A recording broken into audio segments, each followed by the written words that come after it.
Good morning and welcome to People-Led Internal Communications, running as part of our series of themed events focusing on From Survival to Sustainability. I'm delighted to welcome you to the Rebuilding Heritage Programme, which is funded by the National Lottery Heritage Fund under their Business Support Programme. I'm Sarah Murray, I'm the Project Manager on the Heritage Alliance's Rebuilding Heritage Programme. A little bit of housekeeping for you before we begin. Audience members, your cameras and microphones will be switched off throughout. Please pop your questions into the Q&A box. There will be opportunities for our trainer Lara to take questions at several points during today's webinar, so do get your questions in throughout the session. The chat is switched on today. Please say hello, interact with fellow attendees, and let us know about any tech issues. Do make sure you have your chat set to all panellists and attendees if you want to share with the whole group. There's a drop-down option where you type into the chat and you can change who receives your messages. Lara, our trainer, will also be inviting you to use the chat to share your thoughts and ideas during today's session. Live captioning is available today and you can turn this on via your Zoom menu. The session is being recorded and will be made available on our website afterwards. A little bit for you about the Rebuilding Heritage Programme. We provide training and support for the sector to help heritage professionals and organisations respond to the challenges of COVID-19. We are offering free resources, such as today's session, which will be openly available online, as well as one-to-one and group support, which you can access by application. Applications for round 6, which is to receive support in September and October, are now open. Full details are available on our website at rebuildingheritage.org.uk. The application is quite short. We estimate it should take you about 30 minutes to complete, and you can express an interest in just one, some, or all types of support available. This is the final round of by-application support on the Rebuilding Heritage Programme. The deadline for applications is 11 PM on Tuesday, the 27th of July. Please do apply. We are keen to hear from you all.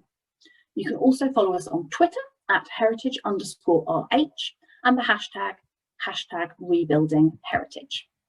Now, on to the session itself. I am delighted to introduce you to Lara Cooper, a communications expert with over 20 years experience and a keen understanding of the not-for-profit sector. Lara is delivering the session on behalf of our media and communications partner, Media Trust. Over to you, Lara. Thank you, Sarah. Good morning, everyone. Thank you for joining us today. So just a little bit of an introduction to begin with. So as Sarah mentioned, I've spent about over 20 years in marketing and communication, and that spanned various different sectors. So I started off in the private sector at an advertising agency. I then moved into government marketing, so working as part of the Cabinet Office on government campaigns, and then worked in the charity world. And I've worked with lots of charities, from big charities to extremely small one-person charities. And I think that's one of the things that's going to come up today as well, that these sort of communications issues are relevant whether you're a huge charity or a tiny one. My focus across everything that I do is about planning communication with clear steps and understanding your audience. And for internal communication, that's just as true as with any type of communication. So again, it's about those principles that really cover whatever type of communication you're doing. So just a little bit about what we're going to cover this morning. First of all, the importance of internal communication. It's something that sometimes gets lost, whether it's seen as just not being as important, or whether there are other things that tend to take precedence, which is totally normal and unexpected, but just really to think about why it's so important and why we need to concentrate on it. Then how do we make it effective? So making sure that what we're doing is actually working. How to get others involved as well. Sometimes lots of things are seen as a job for comms, when actually lots of people could be getting involved in it, and that makes your job and your life easier if everyone gets involved in the various steps for your communication internally. We're going to do a little bit also about planning your own campaign. So thinking about a situation that you've got potentially, or one that you want to just make up and think about as part of today, going through and trying to just think about a campaign that you could run in your own organisation internally for internal comms. We're also going to think through a little bit about managing difficult situations. So what are the sorts of things that come up as challenges for you internally, and how are we able to mitigate those, get through those, and provide solutions so that you're communicating effectively again internally with people around issues that can be difficult. Throughout all of this, what I'm going to do is, rather than me talking at you for an hour and a half, the way that I like to do these types of sessions and all the training that I do is to really make it as interactive as possible. So with each of the sections, I'll be asking you to just have a think about the different elements that we're talking through, and then feedback, as Sarah said, into the chat so that we can just get some back and forth and some ideas. I think what's really important is, first of all, being able to have the chance to think about what you might do in your own situation, but also gathering advice and different ideas from other people. There are lots of people on this webinar, and so good ideas can come from all different areas, things that you might not have thought of, that I might not have thought of, that can come from the other people who are here today.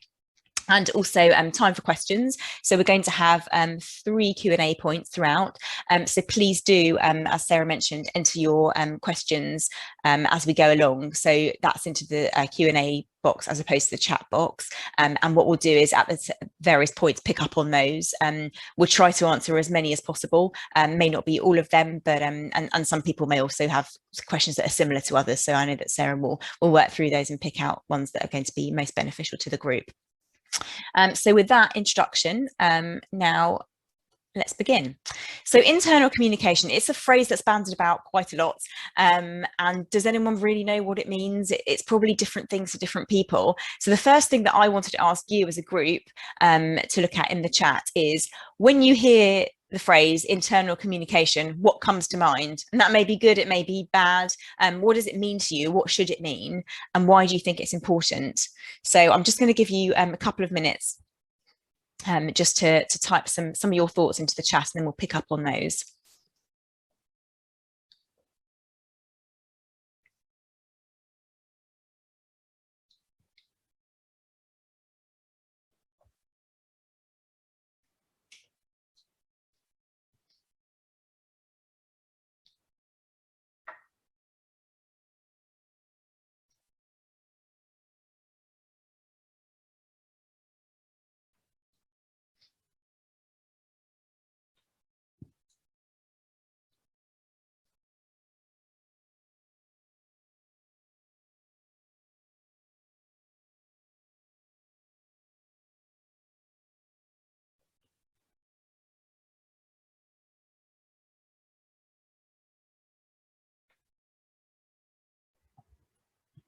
Loads of examples coming through here. Yeah, loads of examples coming through. Just starting to pick my way through them.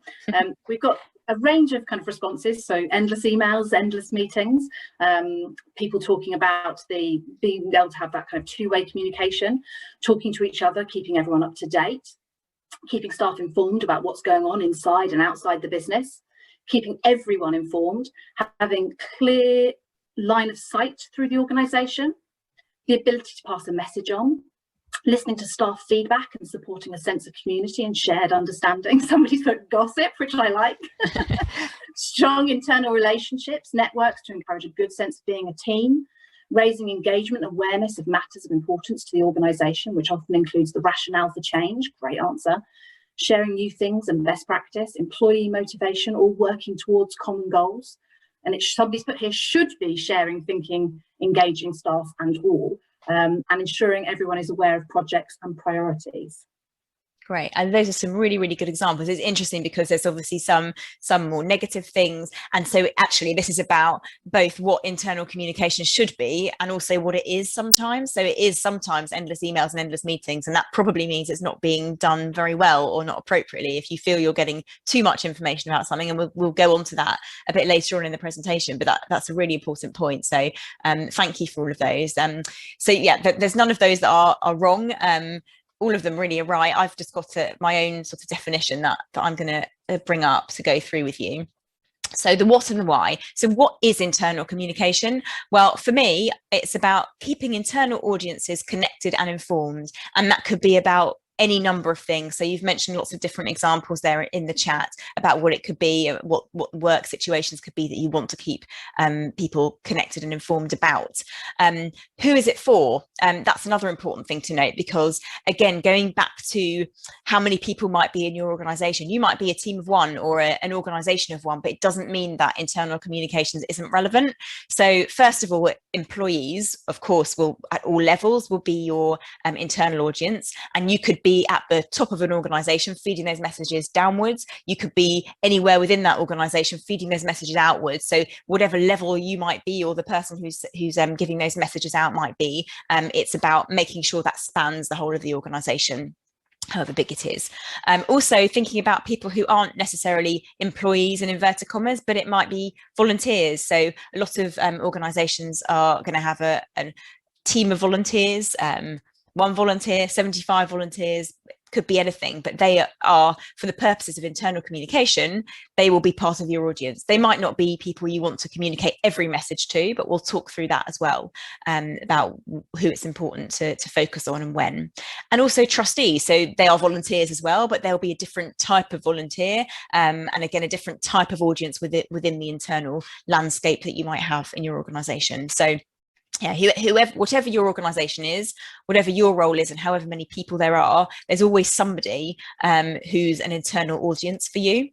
And just to go through why it's important, it's as important as external communication. As I mentioned just previously, it's something that can be left behind sometimes as not being as important as telling the public about what you're doing. But actually, if you get people on board internally, it makes your job externally a lot easier as well.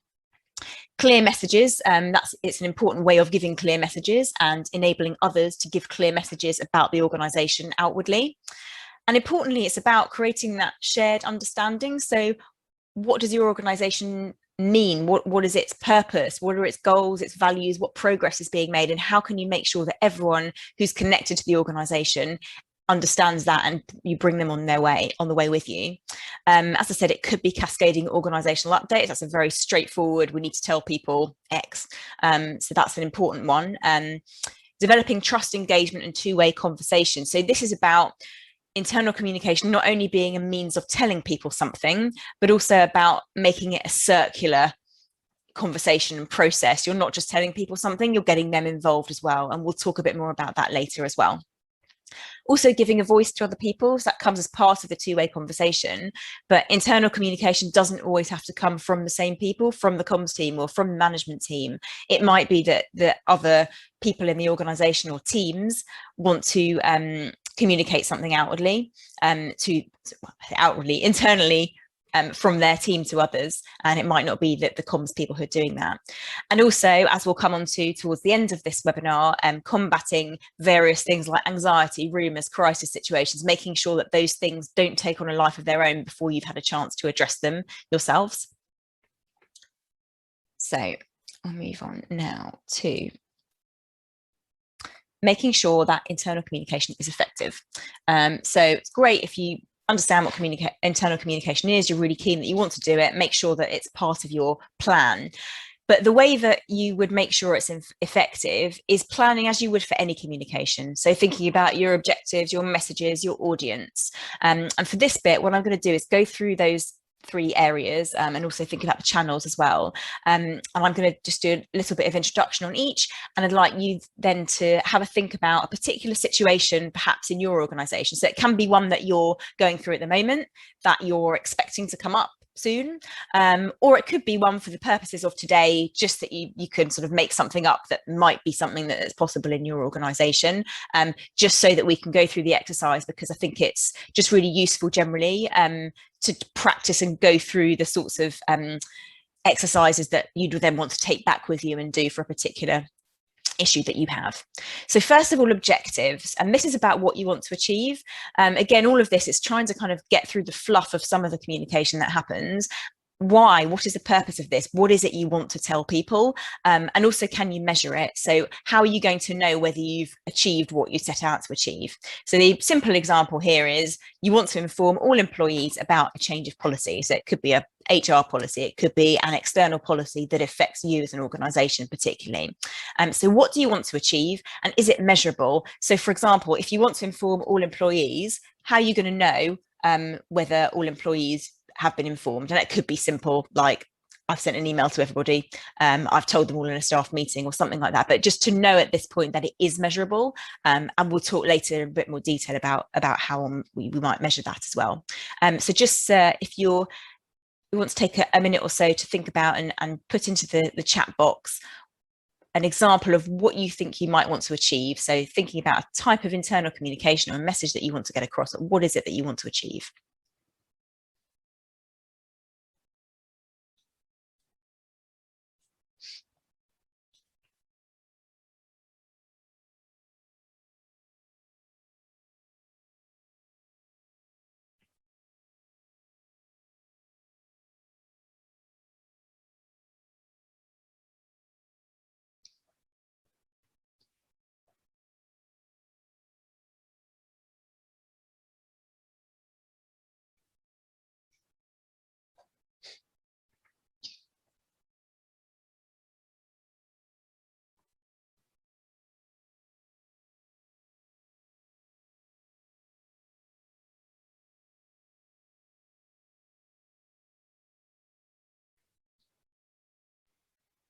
Just starting to get a few answers here in the chat, a few responses to the objectives. So taking them in turn, we've got somebody saying that they want to shift from a pandemic survival mindset to a growth phase for their organisation. Somebody saying they want to inform and engage staff about an upcoming change, bring them on board with that change. Involving everyone in the redevelopment of the organisation. Making sure that everyone knows about the staff benefits that are currently on offer. Explaining the rationale for change, looking at how new activity will be replacing existing activity. An organisation here that said that they created some training videos for staff on a new policy, and they want to make sure that everyone has watched the videos, did the training, and they measured it with a quiz at the end. That's a good example. And finally, somebody saying that they're going to be relocating their offices. Yeah, and all of those really interesting examples. Again, there's a mixture of things that are very internal, which are just as important, and also thinking about the context. So the pandemic, for example, and how that's going to affect things going forward. So I think, yeah, there are lots of things that are important internally that might not be just an internal issue as such. It's just something that might affect you from external context, and working that through to make sure your audiences are internally informed. So thank you for that. So if we move on now to the next bit, which is, excuse me, the audience. So who are you communicating with? I talked just briefly before about your audience might be the person sitting next to you, or it might be a whole huge organization. It might be some sort of stakeholder or volunteers. Someone's actually put in the chat, I noticed earlier, about contractors, and that's really important because that's people who can sometimes get forgotten. I actually had an example a couple of weeks ago with that, working with an organization who were just trying to inform everybody about their latest strategy and how they're going forwards, and then it turned out that they hadn't communicated with some of the contractors, and so that was fixed very quickly. But it's just keeping everybody in mind. So not only about who your audience is, but what do you know about them? So for example, I've got here a small team of 10 people, all in different functions. They haven't heard about the policy change yet. So it could be that you've got a small team of 10 people and they all sit in the same room in normal times. It could be you've got a team of 3 people, but they're all over the country, and some only work 2 days a week, some work full time, some are freelancers, contractors. So just thinking about those things will help us with the next stage as well of how we communicate with them. So just, it will be interesting to know some examples from you of who you think you need to communicate with, or who you do communicate with internally, and what sorts of things are important to know about them, in terms of who they are, where they are, any challenges that might come out of who they are as an audience. again, I'll give you some time to think through that.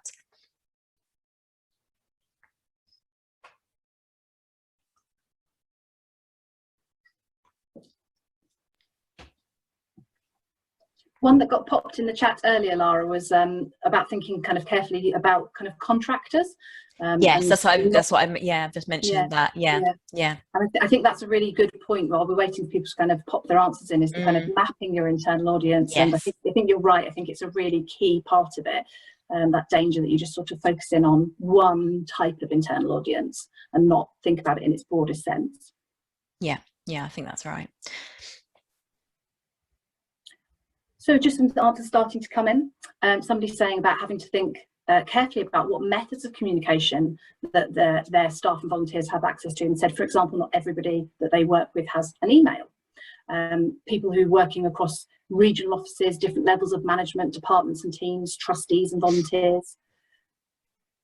And that there are people who have members of their teams that don't get time in front of a computer as part of their normal duties. I think that's a really key one to be thinking about for lots of organisations. Yeah, and we'll talk shortly about the channels and how to reach people, but yes, absolutely, you can't rely on the fact that everyone's can be reached in the same way. So some more answers coming in. So somebody's saying they've got 300 plus volunteers within their organisation, some of whom do not communicate by email, and the method of communication to that number of that volume of people can be really tricky. Somebody's saying they've got 15 people all doing the same job but in different locations, and needing to have a consistent service across those people. Volunteers across a wide geography in over 50 locations, working with volunteers with varying levels of knowledge and experience, as well as different levels of engagement with the wider organisation. Somebody here is saying about working in international consultancy, so having an international audience with very different daily lives, consultants versus internal staff, different levels of the hierarchy, and very difficult to target a range of audience, a breadth of audience like that with one hit. Yeah, I think that's very true. And that's part of this session, I think, really, is to think about it's not just one message or one channel, and it's segmenting that. So it might be that your audiences, you have 3 different audiences within your internal audience, and that each strand then is slightly different, so that you're reaching people effectively in all those areas. Okay, thank you. Thank you everyone for participating with that. So when we've thought about our audience, the next thing to think about is our message. And this is an overall message. So absolutely right, it's not going to necessarily be one message to everybody.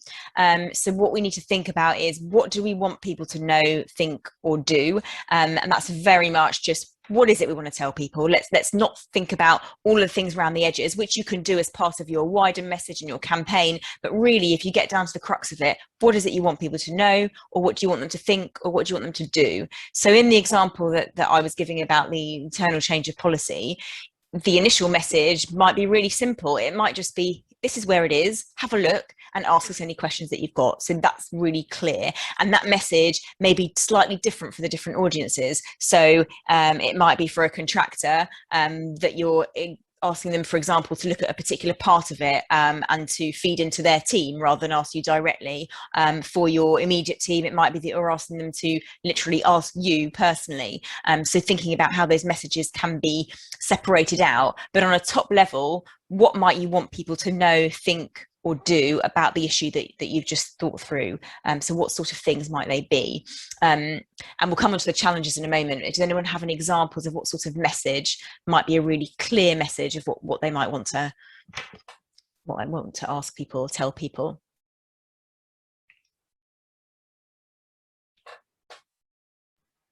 One that came in just at the end of the last one, but actually I think is applicable here as well, Lara. So somebody's saying about thinking about getting messages when you've got people working different work patterns, but talked about an immediate policy change, i.e. the wearing of face masks, which is obviously very pertinent given that today is the 19th of July. So there's those sort of kind of immediate changes that might happen that are external to your organisation, that you then need everybody on the same page in quite an instant way. Yeah, exactly. So, and it might be that the policy change in your organisation is that you're continuing to wear masks, for example. And so that's really important to communicate that to people internally. And then you may wish to communicate that outwardly. If people are coming to visit, we want you still to wear a face mask, even though it's not now the law. So yeah, but I think there's going to be some really interesting issues coming up and difficult issues coming up out of that sort of thing. So somebody's here saying about engagement on a future hybrid working pattern as an iterative policy shift. I think that's something as well for a lot of heritage organisations. There will be almost kind of continuous change happening. So what they'll have to be, the messaging will be shifting in the weeks and the months to come. While we're just waiting for some people to pop their answers in, something that occurs to me is thinking about the kind of on that iterative change, that, as we said, you know, government policy changes as of today, but that doesn't necessarily mean organisational policy changes as of today. Some organisations will need to be doing that kind of two-pronged communication internally and externally to make sure people know whether or not they are aligning wholly to government policy. So we have got a few more coming in. So people talking about changes that they want staff to make in terms of what platforms that they are using for their work and their tasks. And somebody saying about kind of new hybrid working policies. Just so in case anybody in the audience isn't aware, we do have a whole webinar that was dedicated to hybrid working, and the recording for that is now available on our website. It would be well worth checking that out. But somebody here saying that they're needing to communicate the benefits as well as for the individuals as well as the organisation, and looking at kind of how staff might need to change their working patterns and behaviour to meet these new needs, these new circumstances. And, yeah, it's quite a complex one, isn't it? And so there's examples of, so it's one might be literally you need to move to a new platform to do your work, and that's quite a simple message. It's not a simple action, but it's a simple message. Whereas there are other ones that have got lots of layers to them and can be more complex. Yeah. And somebody here saying, again, kind of quite a complicated challenge, but that there's a kind of lack of consistency between what senior managers are saying and what is the received wisdom across different teams. Yeah. And then finally, somebody saying here, taking into account both the people that want to get back into the office as well as those who are reluctant to come back to the office in their messaging. Yeah, I think that's going to be challenging for a lot of people. Yeah. Okay. And I think people have started to type in some of the potential challenges at the moment as well. And so I just want to move on to that as well. So what could be the challenges for communication? So if you're thinking about delivering a message internally, what challenge could you come up against either from those people, or what might be challenging about the way you deliver those things? I think some of that's come up already. So for example, it might be challenges to work out what channels are used for that, and that's what we'll talk about next in a bit more detail. But any other challenges, either general challenges that you might find for communication, or particular challenges for a particular message that you're trying to get out there? So I see one here is about challenging that it feels one way or top down. I think that's something that comes up a lot. And going back to what I was mentioning before, thinking about it doesn't always have to be top down. How can you adjust your way of working internally and communicating internally to make sure that everyone feels a bit more involved? And that's one of the benefits of internal communication, and bringing people along with you, that you can do that. And just a few more challenges coming along here. Bit of time to do that.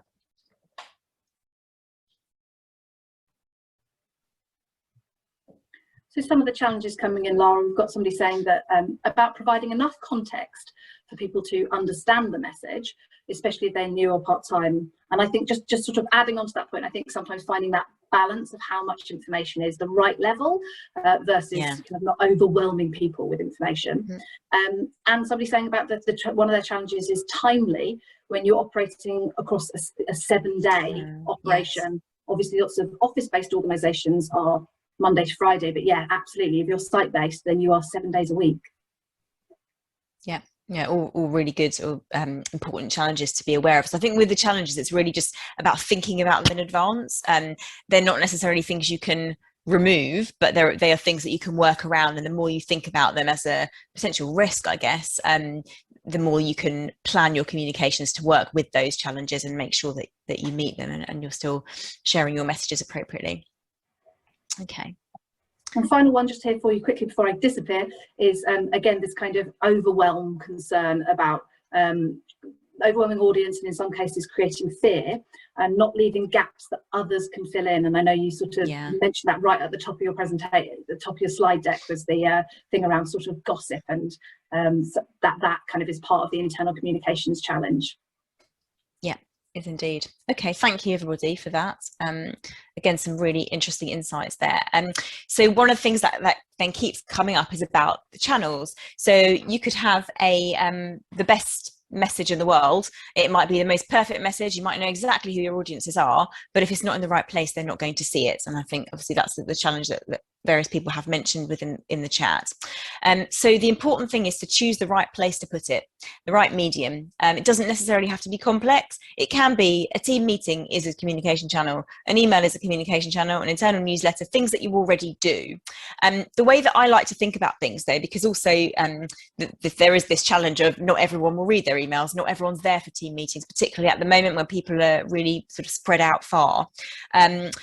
So on the right hand side of this slide, and this is a diagram that I use to help me and to help work with organizations to look at what the channel should be.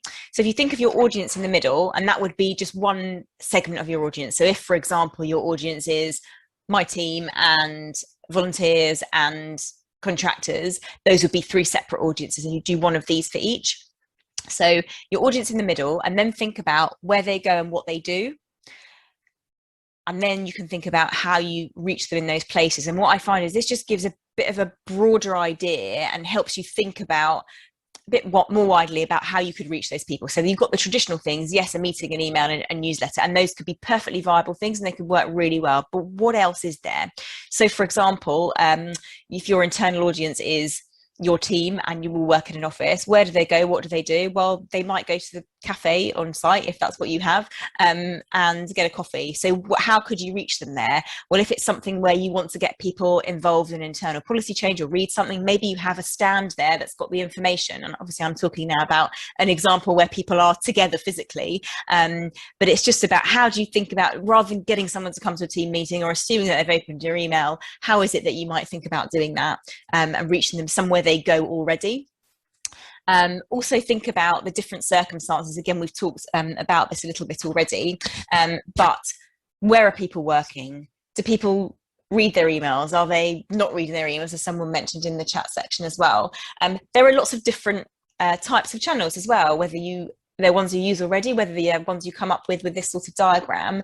Do people use Teams? Do they use Zoom? Are they using Outlook? Do they have a WhatsApp group? I suppose it's about being clear about what each is for as well, and when you're expecting people to, or if you're expecting people to be looking at them, if you're not expecting them to be looking at them, whether you know people are not looking at them. And it's also okay to have different channels that you know will reach different types of people, and that's why it's so important when you're thinking about your audience to have that extra bit of what do you know about them, because one of the things you might know about them is they don't have any technology, so therefore you reach them in a different way. If it's your volunteers, for instance, is there an annual event that all of your volunteers come to? Is there a different way that you reach them when you're trying to communicate with them, and can you use whatever that channel is to convey the message that you're thinking about particularly now?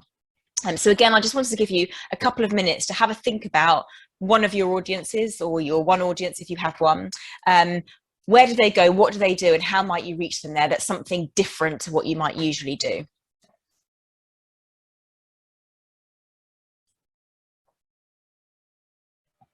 So already got one in the chat, Lara, for you, which is somebody saying that they put a questions book in the volunteer tea room. Brilliant. So the volunteers were able to write down their questions, and the curators and others reviewed the book at least once a week and wrote in an answer or followed up in another way.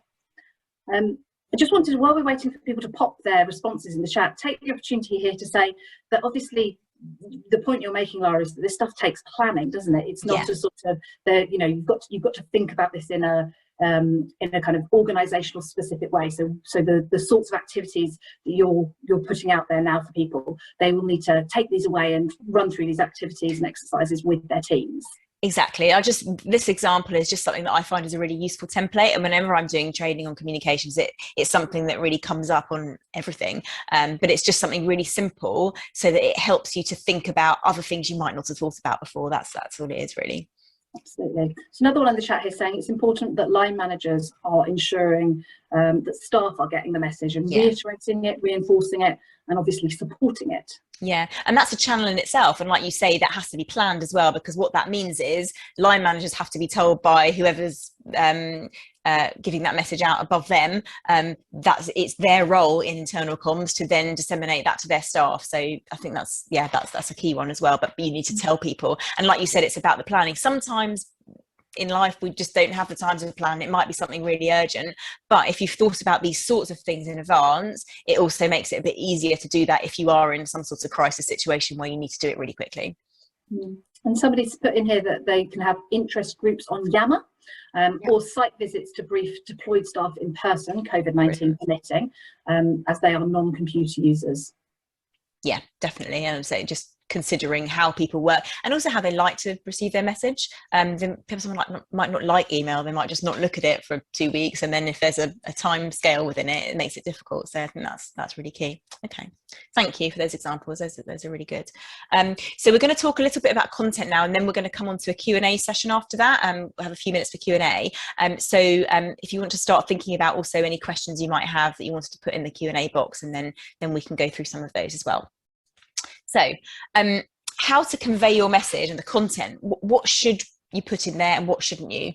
I think something that has come up already and will keep coming back is it's about keeping it simple. Everyone's busy, whether you're communicating with them by email when they've got 500 emails in their inbox, or you're calling them and they're out and about and doing their volunteer work, or you're trying to get them when they're having a coffee. People don't want to spend a lot of time on something, particularly before they know that they're interested in it. So keep it simple. Again, going back to focus on what people need to know. You can do some interesting stuff around that and make it into a campaign if you like, and we'll have a chance to do that a bit later. But it's really important, just what do people need to know, not all of the stuff around the edges that can happen so much. Bringing it to life can be useful. So real examples and stories. If it's about for example, an internal policy that's affected somebody really positively, giving that example so that people can really relate to that and say, okay, I can see that's me, and that's really relevant to me. That can be important, just as it is with external comms. I've put here, bring it up to date. What's on people's minds, serious or otherwise? So what are people thinking about outside of this particular message that you're giving them? Serious, obviously everyone's thinking about pandemics at the moment, or non-serious, are people thinking about the football? Are people thinking about going on holiday? So how can you make it relevant again to what they're thinking about now? Really important again to bring people along with you. It's that two-way communication, enabling the feedback, communicating back to them what they've said, and most importantly actually acting on what people tell you. There's no point asking people to give you feedback if you're not going to do anything about it, and that will be something that people will notice as well, that they've responded to you and you've done something about it. So that's really, really key. Don't include lots of unnecessary or repetitive detail. I think we've all had examples where you get a really long newsletter, or you sit in a meeting where people have told you the same thing week after week after week. People start to switch off, or even if they don't switch off, it just is something that they just don't want to engage with because of that. Don't leave people out of communication if they need to know, but also don't necessarily include them if they don't. Again, we've probably all had situations with all staff emails that get a bit out of control because there are hundreds of them, and they're about whether there's sandwiches in the office or about this great new benefit scheme. So it's really important just to make sure that when you are communicating with people, it's seen as important and they want to engage with it.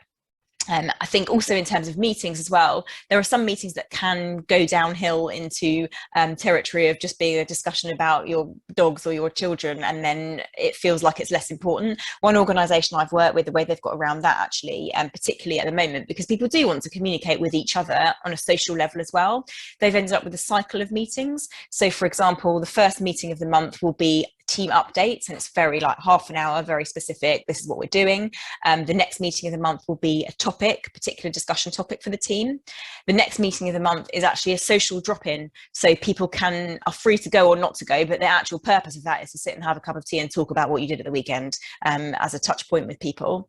And then the fourth meeting of the year isn't a meeting, it's just actually you've got that free time for an hour on the Wednesday morning.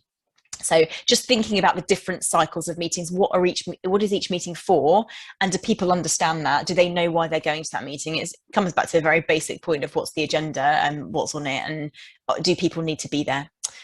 So I think that hopefully covers a lot of things to do and not to do. And we're coming up now to a Q&A point, so it'd be really great to have some questions. I know Sarah's going to pop back and share some of those now.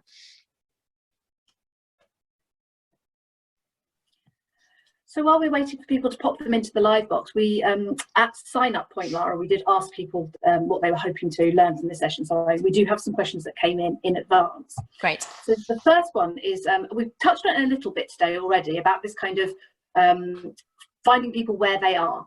So communicating across a variety of different formats and platforms. So thinking about that has the potential to be engaging, but do you also risk overloading people if you are sending it in an email, in a newsletter, saying it in a team meeting, putting it on a pin board? Yeah, I think you can, and it depends what it is. First of all, it would depend on if you've got these several different audiences and you know that some of them are only engaging in some of those things, then it's going to still be important to use those. And it's also about how intrusive it is. So if it's an email, if you've already seen something about it, you don't have to read that. But if you haven't seen it, you might want to. So it's partly about that, but it's also about how important it is. If it's a really, really important policy, for example, then I would say that yes, it can go on a number of platforms, and again, people can engage with it to the extent that they want. If it's a less important thing, you could review that. I know we had a conversation, Sarah, about, for example, things with emails with expiration dates. So if you know, for example, that whatever it is you're talking about in your email is only relevant for the next 2 weeks, there might be people who are on holiday and they're not around until then. So if your email expires by then they won't have to see it, something that's not relevant to them because the time has passed. So there's all sorts of things you can do with that. I think, yeah, ultimately it comes down to how important is it, and how many people are engaging with you on each platform.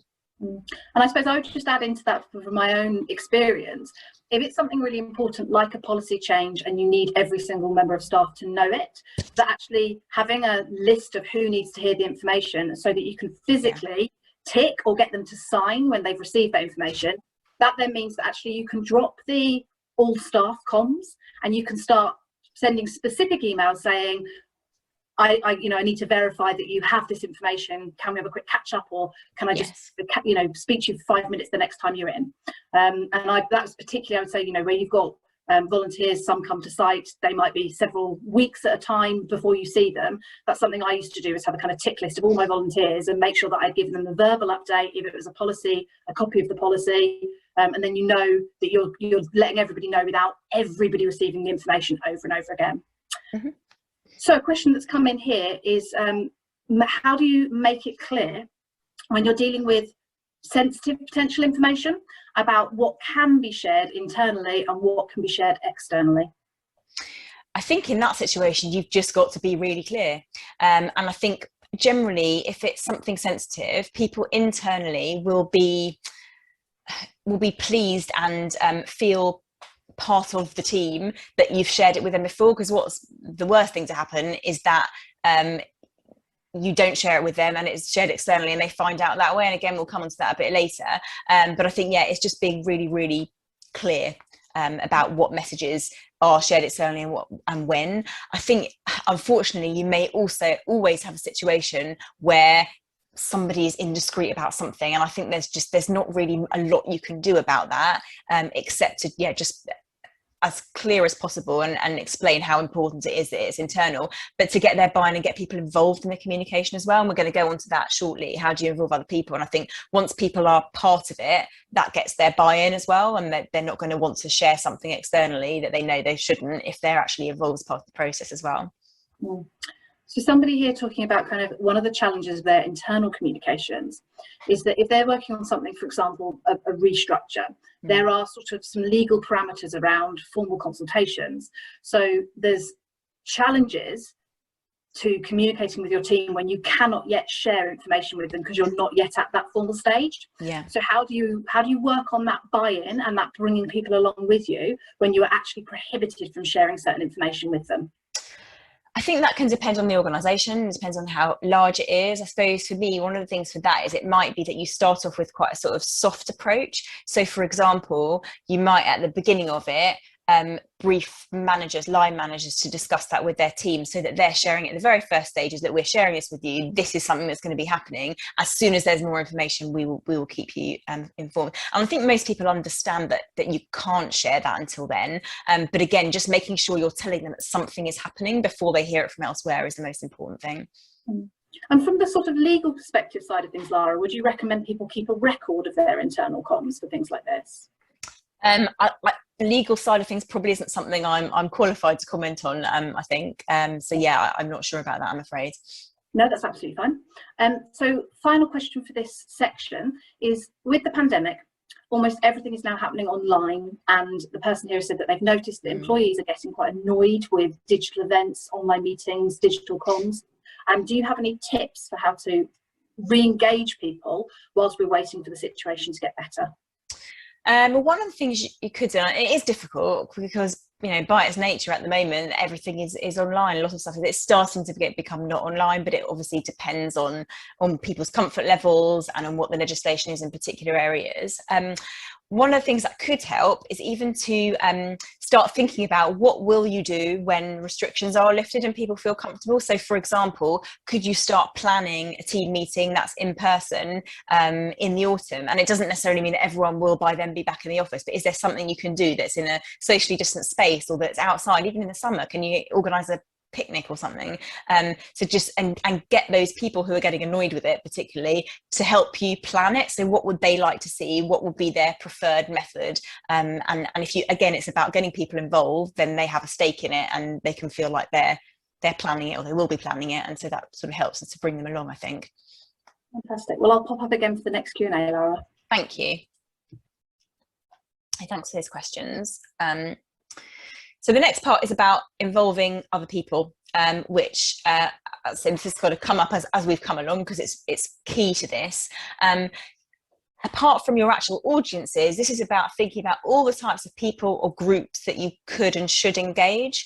So it might not be necessarily around a particular message that you're thinking about, but in general, if you have a list of people who are your internal audiences, that can be really helpful, because it just means for any particular message that you're trying to get out there, you can look at that, and it might be for any one thing it's only one or two of those audiences, but just having thought about who those audiences are and then how they can help you. Bringing people on board early, going back to that question as well, getting people involved is part of your internal communication, but it's also part of engaging people. So people will be more open to helping you to convey the message, to getting involved in what's happening with it if you're bringing them on board early. So it's about not just telling people things, it's about doing it with them. Seeing comms as part of everyone's job. I think probably everyone who's in communications has had situations where everything is seen as comms, whether it's actually doing a communications job and a campaign, or whether it's deciding what telephone message should go on your organisation's answer phone. Everything seems to be, oh, that's comms, you must sign this off. But actually what I would like to do sometimes is flip that the other way and say that comms is part of everyone's job as well. You think of anyone who answers the phone to somebody externally or internally, anyone who goes to a meeting, what you're doing is you're conveying a message to them. You might not be a communications person, so that works equally in internal communications. If you're telling your team something and then they're going to talk to other people about it, they are your messengers as well. So it's got to be part of their job, and they've got to see themselves as being part of the comms solution, if you like.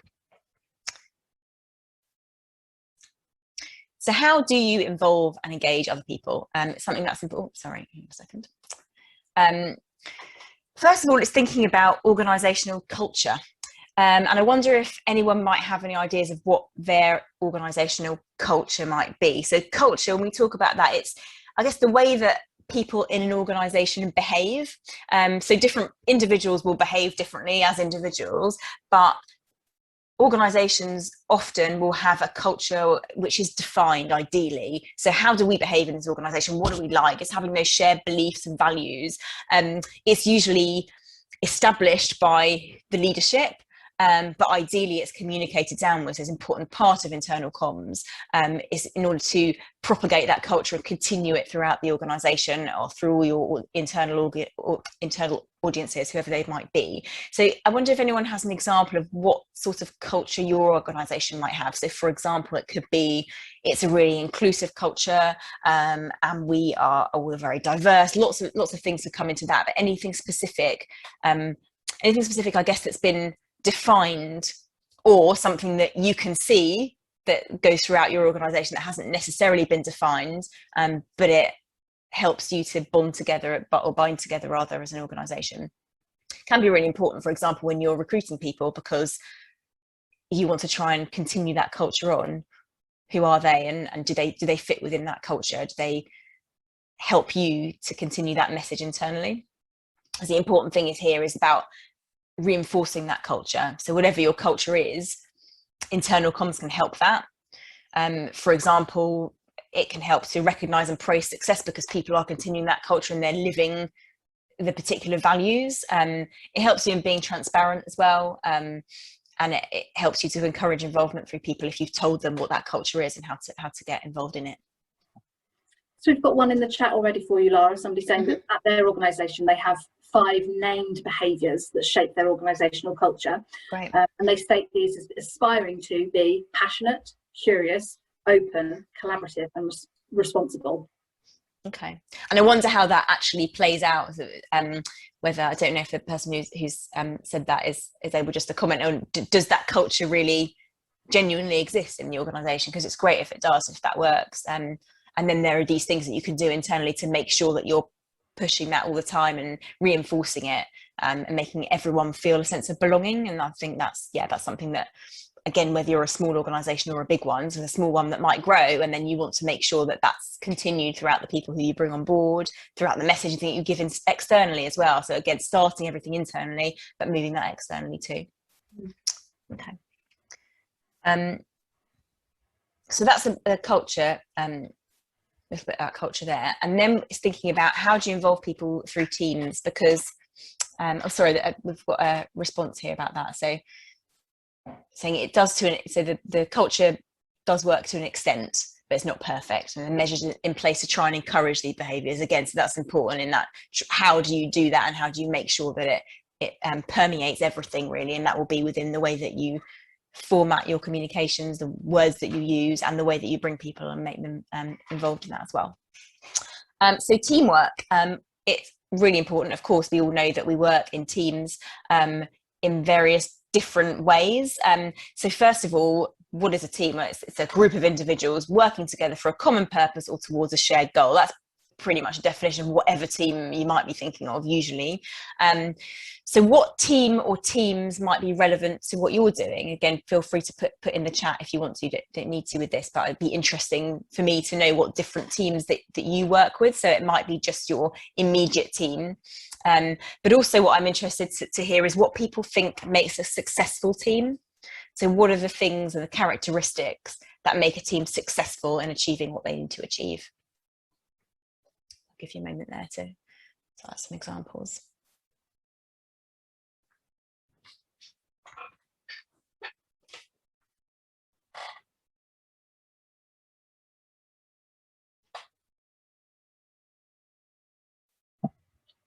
Just a couple here for you, Lara, that somebody said that it's useful to know what expectations are around sign-offs, and often there can be kind of mismatch in people's expectations. And somebody saying that what makes a successful team is a common goal and skillful team members who share their skills and knowledge, that a shared purpose with shared values, mutual respect, working, training and developing together. Yeah, great. It's almost like you wrote my next slide for me. And then finally, one last one for you. A successful team works in collaboration, communicates well and supports each other when needed. They need to be working towards the same outcomes. Yeah, absolutely. Okay, so move on to our next slide. So a successful team, and a lot of these things have come up in the chat, so thank you for your input to those. Communicating well with each other, it sounds like it's really obvious and a given, but it doesn't always happen. And I'm sure you can all have examples of people who are in a team but they don't communicate well with each other. I think also that's really been highlighted with people working remotely where they might not have done before. So the sort of thing that you might just discuss over your desk, for example, or someone comes in for a meeting talking about it and everyone overhears, you don't get that now. I think for me, that's one of the real losses of this situation, having that back and forth, just sort of chat that happens rather than having to think about doing it. So how can you, in particularly now when people are working more remotely from each other, communicate so well from each other, is to focus on the goals and the outcomes, understanding those and everyone having those same goals and outcomes, sharing the load as well, making sure that everyone's got a part to play. And that can work two ways, I suppose, because it can be sometimes you'll feel like someone in the team isn't doing as much as they should do, but some people might also feel they're not having enough given to them. So it's balancing that, which can be challenging but really important. Supporting each other, really important, particularly going through difficult situations. Being well organised. There might be one or two people who are well organised, and perhaps those are the people who you tend to give the tasks that need organisation, but really as a team, to be well organised, everyone has to do that to a degree. And providing a diverse offering. So what are the different skills that people have and the different personalities even, or background experience that can help towards what your common goals are. Also, good leadership is essential. There needs to be someone who's guiding the way. The other thing that can be tricky there is when everyone wants to be a leader. If you think of going back and watching The Apprentice, where everyone in the team wants to be the leader and it just doesn't work. So whether that's some people who want to be the leader pulling back and leading on some elements and not others, that could be the way of doing that if everyone wants to be the leader. But essentially you need to have different roles within the teams, and also working across teams as well as within them. So you've got your different types of teams, and how do you work across those to form maybe a bigger team effectively, and make sure that that's become the success of the organisation, if you're an organisation that would have more than one team of people within it, for example. So that's on the teamwork. The next thing to think about on the teamwork, which is something that I find personally really interesting, is about communication styles and understanding that it's great, having a diverse set of skills and behaviours and so on, but actually people all act and behave very differently. And generally there are 4 communication styles that people tend to fall into, and these are behavioural traits affecting communication. And if you can understand how someone is and how they behave, it can actually improve the way that you communicate with them, the way that you work with them.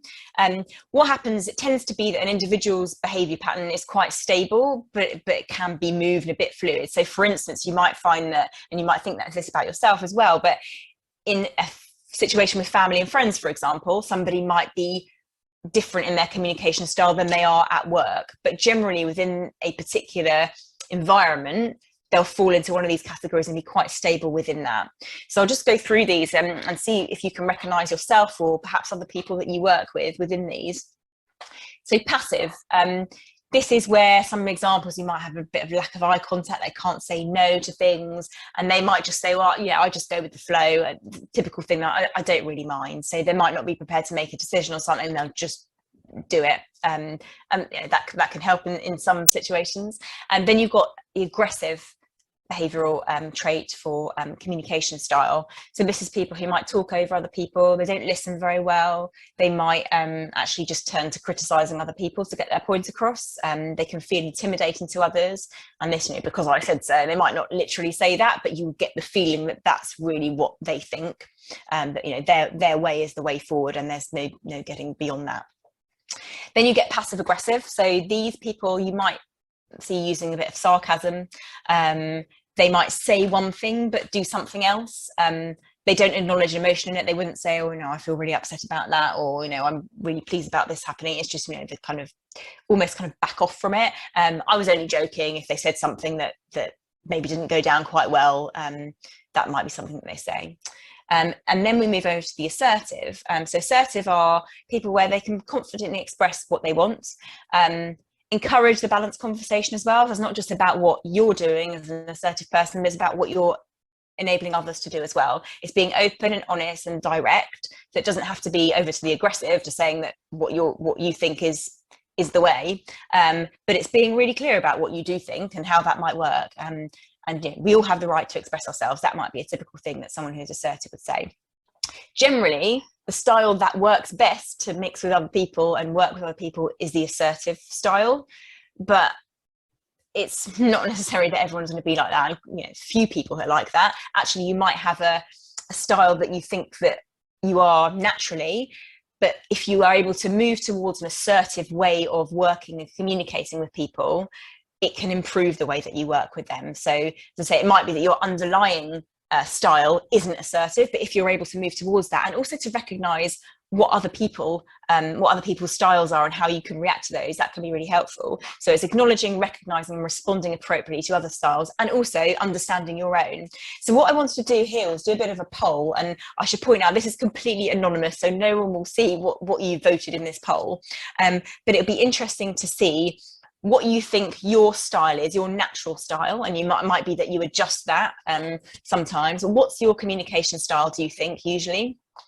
And also, if you think about people in your immediate team, what's their communication style? Because starting to think about that will help you to start working with them maybe in a slightly different way and communicating with them differently. So, and the poll is up on your screen, you should be able to see that.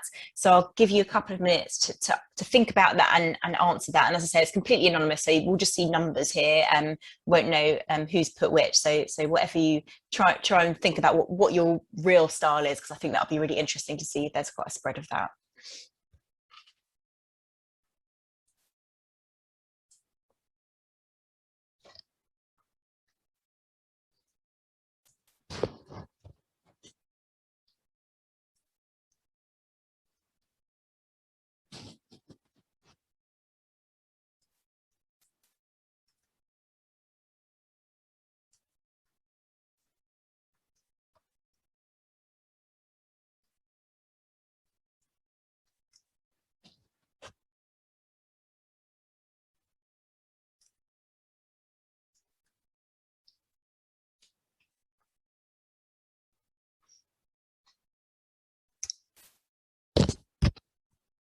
All right, so we've got poll results through.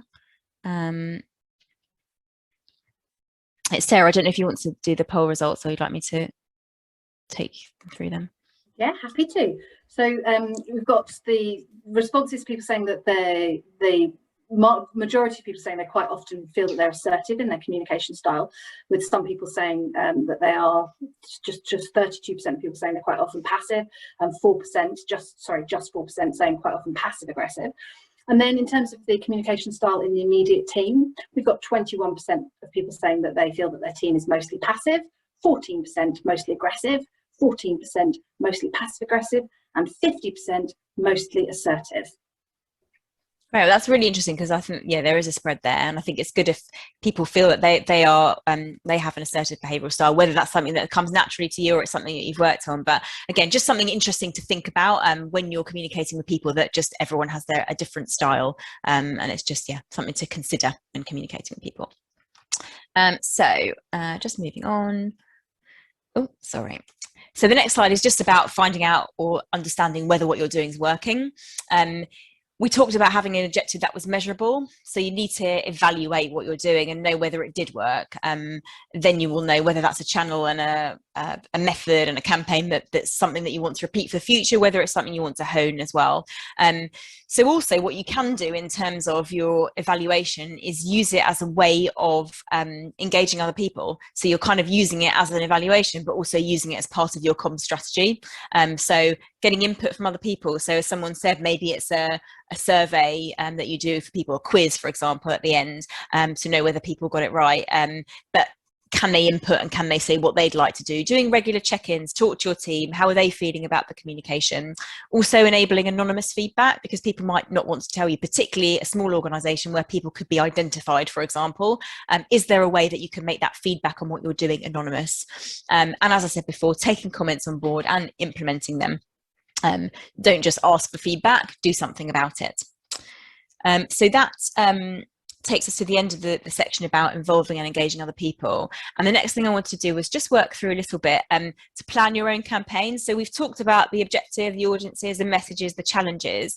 And I just wanted to think for just a few minutes really about what you could do, and maybe an idea or two that you could think of how you can make the content from your campaign or your messaging really interesting and engaging? How can you involve other people, and how will you know whether it's worked? So that's how will you know whether it's worked might be something that you save for later, but just to have a quick think about what can you do that's really interesting to share your message. So some things that people have put on about, when it's sharing a change in the policy, or it's sharing how we're going to move forward post-pandemic. What's an example of something you could do that could be really creative, and involve other people? So again, I'll give you just a couple of minutes in the chat to have a think about that, and then we'll take some examples if people have got those. And this is something as well, you can take this back with you, and it's something you can do in your organisation. But just to give you a bit of a chance to think it through today and perhaps get some feedback from other people.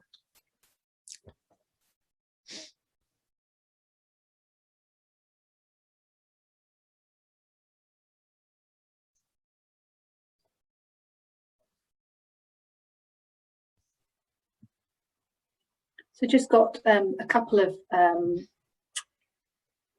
points coming into the chat. So somebody saying that photos can really bring a message to life. And although potentially not directly related to this, somebody said they didn't realise you could do polls in Zoom. But I mean, that in and of itself is a useful tool to have learned about in terms of internal comms and getting feedback from people live. And the fact it's anonymous as well. So that goes back to that point, isn't it? That people don't have to worry that you'll be attributing it to them. Yeah. Yeah, and it could be about, the way you make it interesting is partly the content, but it also might be the channel that you use or the way that you do it. Is it a staff picnic, for example, that you haven't done before, and that's the way that you bring people together around messaging about something? That's possible too. So just to say also, sorry, go on. Mm-hmm. I was going to say a couple of things that popped up in the chat earlier, which I think are worth mentioning, which was in relation to the poll, Lara. Somebody pointed out that we may perceive our communication style quite differently than how others see it, and that's something that's worth bearing in mind. And then also just in terms of kind of internal communications, that if we are seeking feedback from our staff and our volunteers, our internal teams, and there's something that we can't implement, then we need to be really clear and explain why that's not possible. And that's a big important part of internal comms. So somebody here said about using different voices to keep content fresh and engaging. It doesn't always have to be from the same person and source. And you said that yourself, Lara, didn't you? Yeah. Everything has to come from the comms team. Exactly. And an example of that, for instance, and I'm talking again digitally at this point, but it could be anyway, but maybe it's about getting somebody from a different team to write a blog, for instance, about whatever it is you're trying to communicate. And then you've got them, and that might be, again, that helps people to see themselves in the message. Is like external comms, you want to be able to feel that people it's relevant to them. And somebody said here that they created a short online form with attractive illustrations to get to do a poll for the name of their new intranet. It was quick, really interactive with sliders, got a good response rate, but they said the downside of that was that unfortunately it can't reach everybody, and I presume that's related to kind of whether or not people are internet users. Yeah, and I think that's always where, again, going back to the channels, it's just thinking through, okay, well, if we have this great channel, but does that reach everybody? And if it doesn't, thinking about what's an alternative channel for the people who it doesn't reach. And it might be that some people are communicated with through both, but it's just making sure that everyone has something, or a means by which they're being reached. I think it's really key. Thank you. Okay, I think, and then we'll sort of move into Q&A from this, and maybe some more examples that people will give, but we've got a short time for some Q&A now as well before we move on to the final section. I disappeared too quickly. Sorry. So, question that came in live is: if information comes out earlier than planned, how is it best to respond? So we're going to come on to this a little bit, because the next section is about managing difficult situations. So it's a bit it's a version of crisis communication, maybe, isn't it? But yeah, I think, and it will depend, to be honest, on your organisation, what the information is, who it's gone to. But hopefully we'll cover that a little bit in the next section. Fantastic. So then a question for you, picking up on that point that somebody had around how we perceive our communication style might be different than how others perceive it. How can you prevent aggressive members of staff from dominating conversations, and how might you tackle that if your aggressive communicators are in your senior leadership team? That's a very good question. I mean, one of the things you can do actually, and it might not tackle it head on, but even just to run a session about the different styles of communication and sort of do a role play exercise around that, that could be quite helpful, because then I think, you know, why would anybody know that those are the 4 communication styles? People just communicate as they do, and that's natural to them, or it's the way that they've found, excuse me, found successful in the past. But I think just opening people's eyes to the fact that there are these different styles can help, and asking them not to literally put their hand up and say, yes, I think I'm an aggressive communicator, but just to think about their style, and if not their style, thinking about the other people's style. So that might be a way to communicate it as well, rather than going to someone and saying, I think you're aggressive about this, because that's obviously not something that's easy to do. It could be just about explaining to them that this person is quite passive in their communication, and so I think the way that we need to tackle this is to communicate with them like this instead. So sort of helping that person to change their pattern without outwardly saying, I think that your style isn't great, could be useful.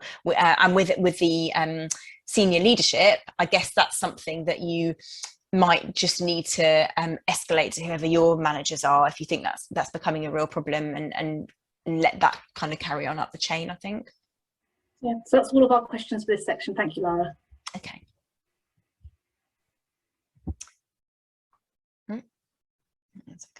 Sorry.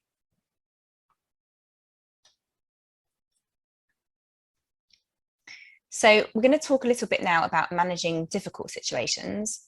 So I'm trying to close a box here, it's not closing. So there can be confusion, there can be crises that happen. I think, you know, that they could be on various different levels, but they happen to everybody. It might be just something that's very relevant internally, or it might be a huge thing that blows up, but you still need to manage it internally. So what could it be? Perhaps there's a new government policy. We've been talking a lot about face masks. That's on everyone's agenda at the moment. So that's something that's likely to affect lots of businesses and organisations internally. Pandemic, of course, that's been our lives for pretty much the last year and a half almost. Restructures are obviously really common, happen a lot. How do we manage those? That's sort of come up in the questions as well. Also, a rumour is somebody talking about something, and you need to address that, whether it's true or not. Some sort of crisis that could happen. So in general, communication can be quite difficult when you don't know the answer. And I think that's something that comes up quite a lot. It's like, well, people are asking me this, but I don't know what to say. You know, well, what is our organisation doing about such and such? We've heard that it's this. Well, I don't know the answer. It's not my policy, or it's not, I haven't discussed it internally. What do I do? So I think part of this is when you're planning your crisis communications, and I should say at this point, there's also a crisis comms webinar as part of this series. So it's happened already, but I believe you can view the recording. So if anyone wants to look at that, how you're planning a crisis communications approach, then that's something to perhaps pick up on. But the key thing here is within that crisis comms approach to have an internal part of it. So what can you do internally to do that? How is the organisation ensuring internal audiences have information first? So again, this has come up in the questions already, but the worst thing that can happen, and I'm sure again that it's happened to many people here, because it certainly happened to me, is that you find out something that's happening within your organisation by reading it elsewhere or being told it elsewhere. That is a really difficult thing to manage once it's happened. So if you can ensure as much as possible, it's not always possible. Sometimes things happen and you can't do that, but it could really be as part of your crisis comms to make sure the first thing we do is communicate internally, if it's something we need to communicate internally about, but generally do that. And also to tell people, how are you handling it externally? Because people might genuinely be worried, well, this thing is happening to my organisation. How are you going to tell the world about that? So I think sharing with people what you're going to do is really important.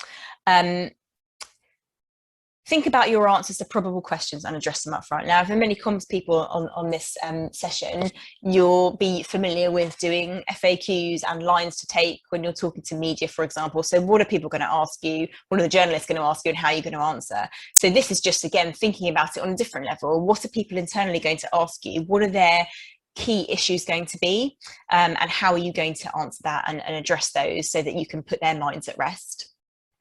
Also having a planned flow of information through line managers. So not necessarily that everything has to be an edict or a pronouncement from on high. It can just be, right, so we're going to have a meeting with the management team, and then they're going to tell their line managers, and then they tell their teams. And sometimes that can also feel more comfortable for teams and individuals. It might feel like it's less serious. Obviously, if it is serious, that needs to be communicated as well, but it can feel a bit more comfortable to just have that conversation with your manager and your own team, as opposed to it being from a sort of a big announcement as such. Again, that depends on the size of your organisation. If you're very small, that's not going to be something that happens.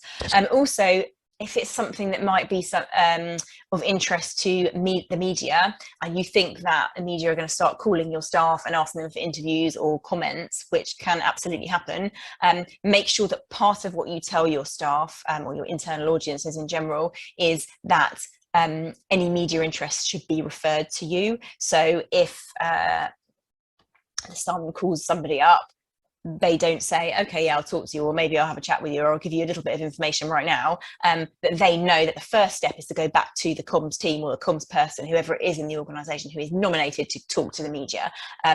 You'll have some people, of course, who might be media trained if they're more senior, but even then, just so you know what's going on and that you can control it, can be helpful.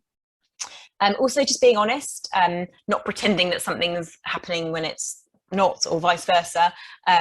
And just, yeah, being really clear and open and honest about everything, and having that assertive style, really following that through at an organisational level. So that's about, excuse me.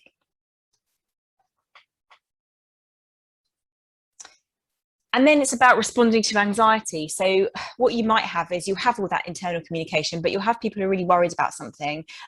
It's a big issue, and I'm sure, again, everyone's come across it, particularly recently. It's something that people are concerned about various things, and they're concerned about pandemic, how it has affected them, for example, and it's made people anxious with furlough and redundancies, for instance, as a particular internal issue.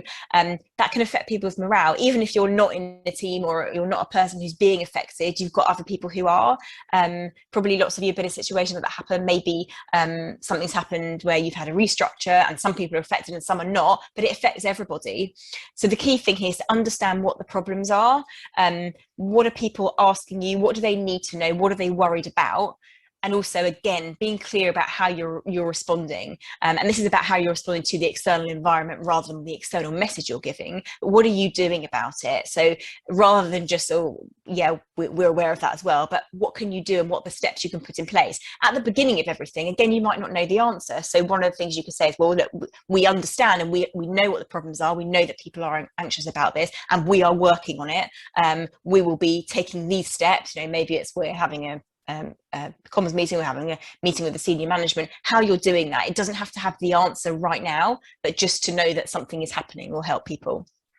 And just going back to the culture, if you want to have an open and supportive culture and maintain that, it's about that permeating everything you do. So go back to, what is your culture? What do you say you do? What do you say your values are? And now, is your internal comms fitting with that? So that really takes us to the end of all of the content that I wanted to talk about today and all of the key steps. What I wanted to ask you as a group is, if there was one thing you would take away from today that you're going to then take back to your everyday work, what would it be? And the reason why I ask that is just because sometimes I think, you know, sit here for an hour or so and there's lots of things to take on board. Is there one thing that you might take back and think, oh, I'm able to do that tomorrow? So I'll just give you some time to have a think about what that might be.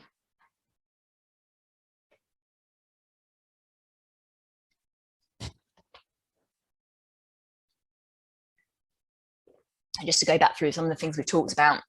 So about the ways of planning your communication that's similar to external communication. So thinking about your audience and your message, your objectives, thinking about the channels you might use, thinking about how to involve other people.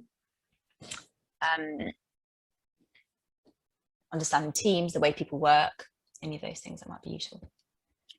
So we've starting to get a few comments in the chat, Lara. So somebody said that they their action they're going to take is to organise a picnic. Great. Sounds fun. Great, lovely one. And somebody said that they are right to be focused on the need to focus on internal comms. Absolutely. Yes. And that they now feel that they will push with their executive colleagues to invest time on it. I think it's a really good point to say that, you know, this stuff doesn't just sort of magically happen. It takes effort and time. So I think that's a really good takeaway, is to go away and do some planning and some thinking and to advocate for internal communications. somebody saying that the importance of responding to feedback, wherever it might be, even if that means explaining why you can't fulfill certain requests. Yeah, definitely.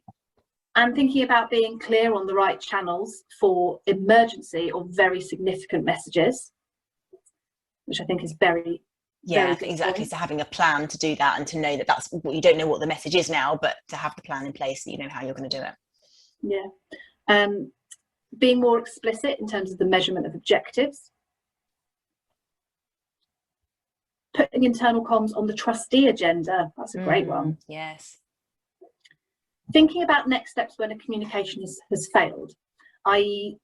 Not everyone has implemented a change that had been required by the organisation. Yeah. And somebody's saying here that they're going to ask their front of house staff how they want to communicate upwards. Great one. How they're going to ask their questions to make their points most effectively, to make sure they're listened to. Yeah, that's really, I think that's something that's, I suppose, come out maybe not explicitly, but yeah, ask people what they want, not just about what they want to hear about, but how do they want to hear about it, what channels do they want to use, what would be most useful for them, what do they feel comfortable with. Yeah. Okay.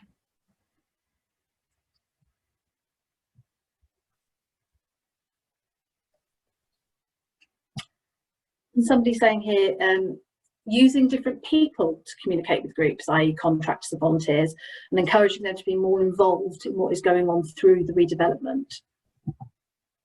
I like the idea of having different voices within your organisation, so it's not always, as you said, Lara, not coming from just one team or one person. Yeah, that can be great. And again, it doesn't have to be also like your immediate group. When you're talking about volunteers, for instance, for communicating with volunteers, again, it's that relevance, isn't it, making it for them. So that's really good. Well, good. There's some really interesting and different things that people are taking away, which is great. So I think that just leads us on now into our final Q&A session for this morning. Absolutely. So we've got some that have come in live today. So somebody asking about whether or not we should be embracing online kind of the staff chat channels, or whether the lack of regulation on them is too problematic. So they were thinking is that specifically of Slack, but obviously you've got things like internal chats on Teams that people are also using. Yeah, I think, well, partly that might depend on what you use them for. So as I mentioned before, I think it's about thinking around what is each channel for. So it might be that, for instance, if you have any official email conversation that you want to log, or other contact with people you want to log, that goes onto a database, for instance, so that anyone who's coming to the organisation has a really clear record of what was said and what was agreed. And then it might be that you have those other sorts of channels purely for more what might usually be office-based conversations, and then anything that becomes more important and needs to be recorded is somewhere else. I think partly it will depend on what people want to use as well. I found in lots of organisations, or most places, you can't kind of force things on people. I mean, you have to sometimes if it's a system you've got to use, but when it comes to something like that, it's about whether people find it useful, whether it's something they use naturally as well. So for example, if you're using WhatsApp and people already use it, they'll find that easy to manage. But if it's something like Slack that people might not be aware of or used to, they might sort of feel a bit uncomfortable about it at first. But I think it's about defining what each channel is for. So nothing is necessarily inappropriate, but it's just about what it's going to be for. So somebody asking here about how they can influence people's different communication types, thinking potentially kind of, is there training opportunities available? I think there is actually, and I think the point with assertiveness is that you can train yourself to act in an assertive manner. So it might be that naturally you feel like you're a bit passive as a person. You know, and there's nothing wrong with any of the styles, I should say, in terms of what you are naturally. That's just how you are. But yeah, I mean, it's not training that I have done or know of a specific one, but I'm pretty sure that you can do training in that, because it's often about you know, managing difficult situations, those sorts of training types. So yeah, I'm sure there is.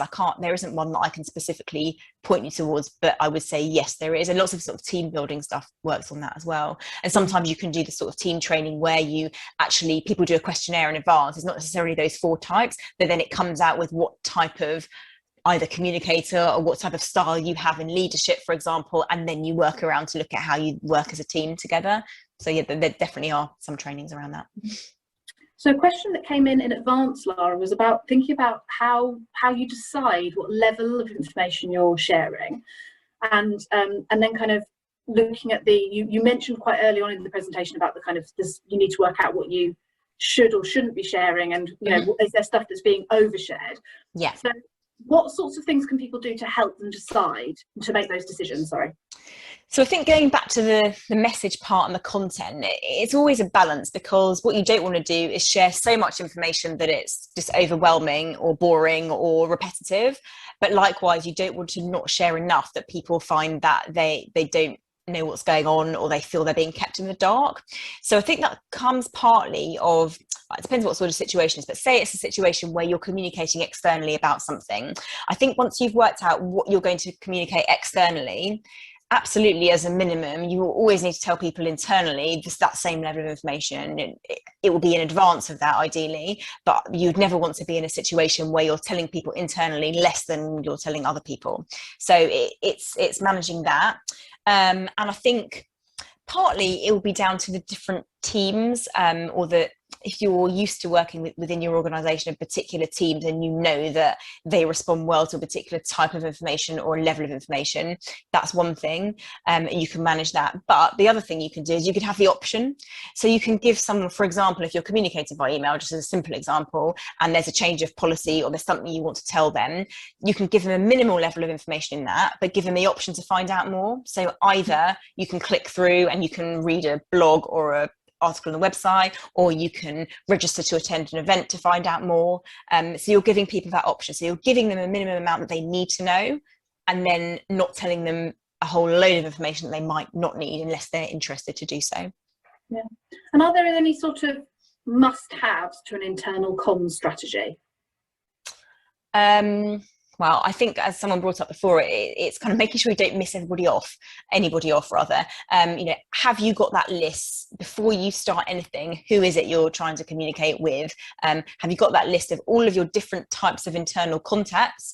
Which of those need to be on there? So I'd say that's a must-have. And knowing what you want to tell them, that for me is the key thing. That's the biggest bit.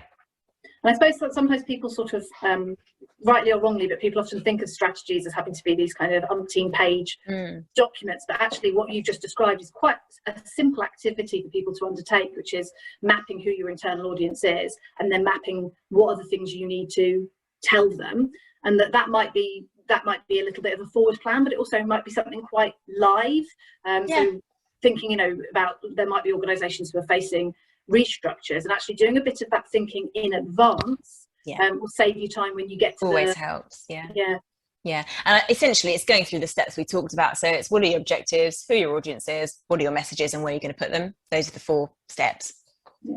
And then final question from us, which is, you asked our sort of our participants to think about what would be their kind of one action that they will take after this session.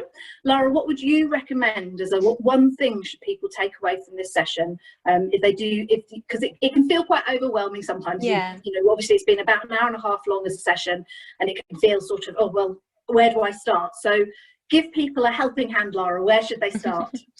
For me, it's all about understanding who you're talking to.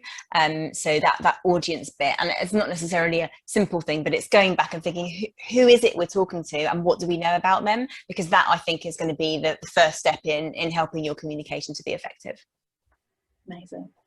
So that does bring us to the close of our session. So really all that's left to say is that we hope that you found today's session useful. And I wanted to thank Lara and Media Trust for today's brilliant session. Some really useful things for us all to be taking away in terms of our internal comms. And please do look out for a feedback form that will pop up after you leave the session. This will also be emailed to you. We really appreciate if you can complete this, as it helps us to evaluate the programme, but it also helps us to make recommendations for what the sector might still need going forward when the Rebuilding Heritage programme closes. Because as I mentioned at the beginning of this session, we are currently heading towards the final phase of this programme. So all of our live webinars will end at the end of July, and at the end of July as well is the deadline for our final round of by application support. We are in round 6 of support right now. So the deadline for those applications is 11 p.m. on the 27th of July, and that is to receive support in September and October.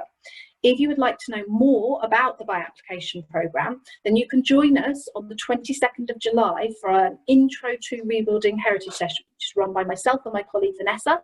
And you can come along. We give a very short presentation explaining a little bit more about the programme, and then there is a huge amount of time dedicated to the Q&A. So we split it about half and half, so you can ask us all of your specific questions about your application.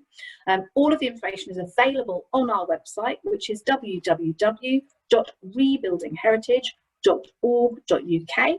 And as I said at the beginning as well, we are keen to receive applications from all of you. There is loads of support still available in this final round, and we're trying to reach the kind of broadest possible range of heritage organisations and professionals. So spread the word about the programme through your networks. This will be the last chance for people to apply to this programme, and that again, deadline is 11 p.m. on the 27th of July. So I hope you've all had a really fantastic morning on Lara's brilliant session. Thank you very much for attending and making this a priority in your day.